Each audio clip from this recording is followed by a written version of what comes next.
Salut à toutes et à tous.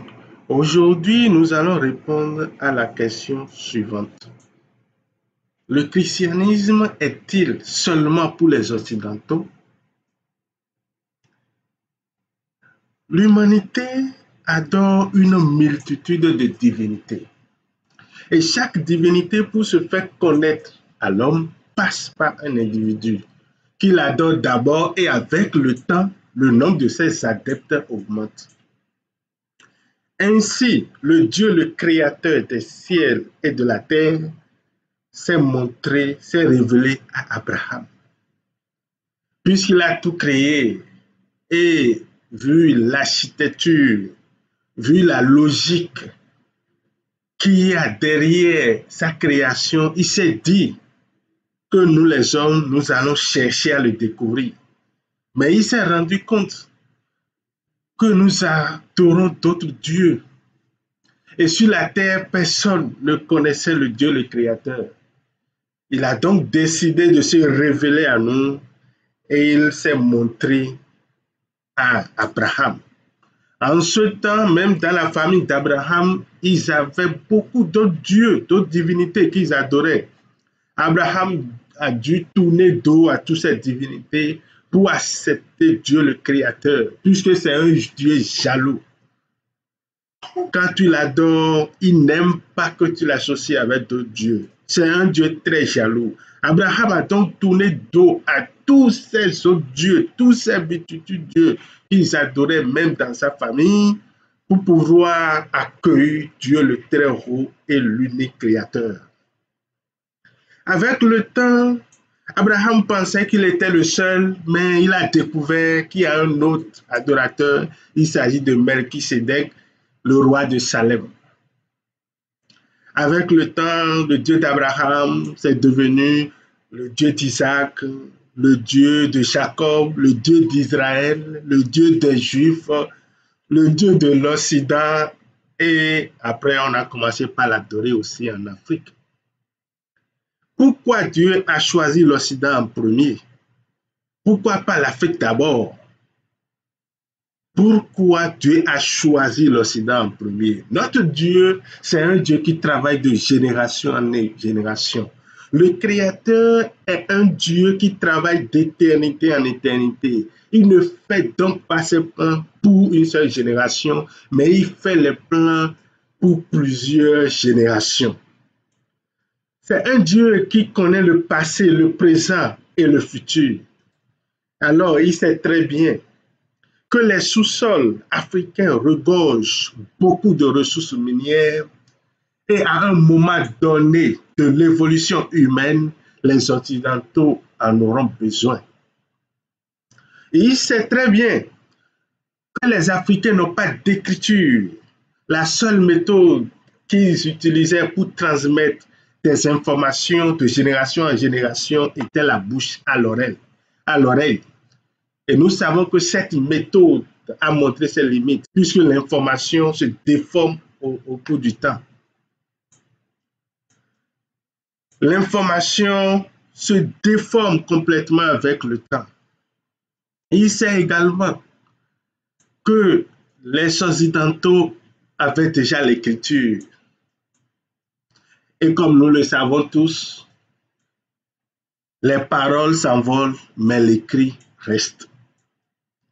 Alors Dieu le Créateur, comme c'est un Dieu qui travaille de génération en génération, il a donc choisi l'Occident.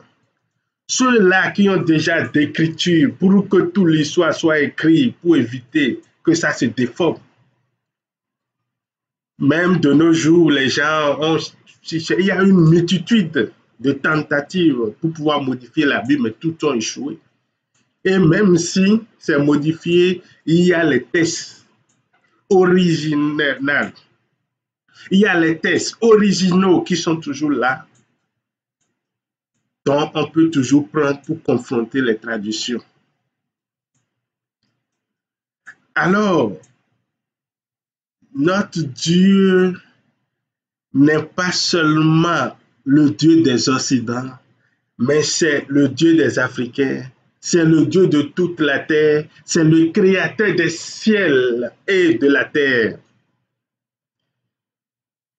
Quelle est cette bonne nouvelle qu'il nous envoie pour nous sauver de la servitude?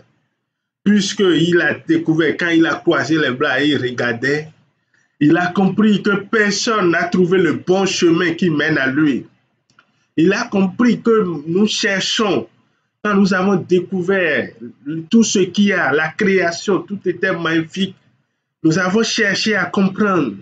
Nous avons commencé à chercher le Créateur, mais nous n'avons pas trouvé le chemin qui mène vers lui.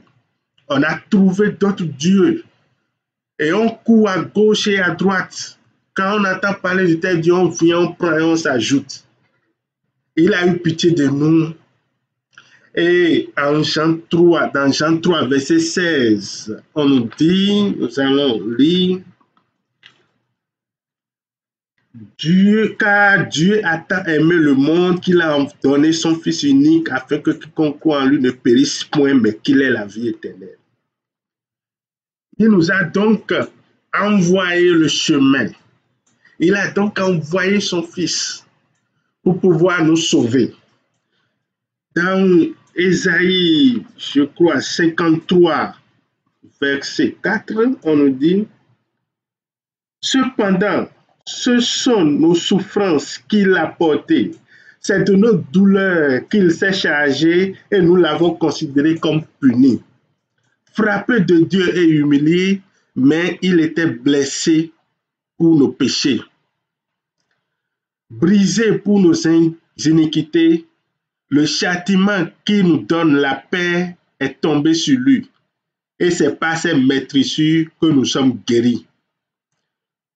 Nous étions tous errants comme des brebis, chacun suivait sa propre voie. Oui, on courait de gauche à droite. Quand tu trouves cette divinité, ces fétiches-là, tu cours, tu prends et tu ajoutes à ce que tu as. Mais malgré ça, il n'y avait pas la paix. Chacun suivait sa propre voie. Et Dieu a fait retomber sur l'iniquité de nous tous. Donc, si tu crois aujourd'hui que Jésus s'est chargé de tes péchés, qu'il s'est chargé de tous tes péchés, de tous tes problèmes, et si tu donnes ta vie à Jésus-Christ, tu seras sauvé. Alors, le christianisme n'est pas seulement pour les Occidentaux, mais c'est pour tout le monde, c'est pour toute la terre, de génération en génération, parce que notre Dieu travaille d'éternité en éternité et il a un plan pour toute la terre, pas pour une partie de la terre, mais pour toute la terre. Que la paix du Seigneur Jésus-Christ soit avec nous. Amen. Si vous trouvez la vidéo utile, aimez-la et n'oubliez pas d'appuyer sur la cloche de notification. Merci.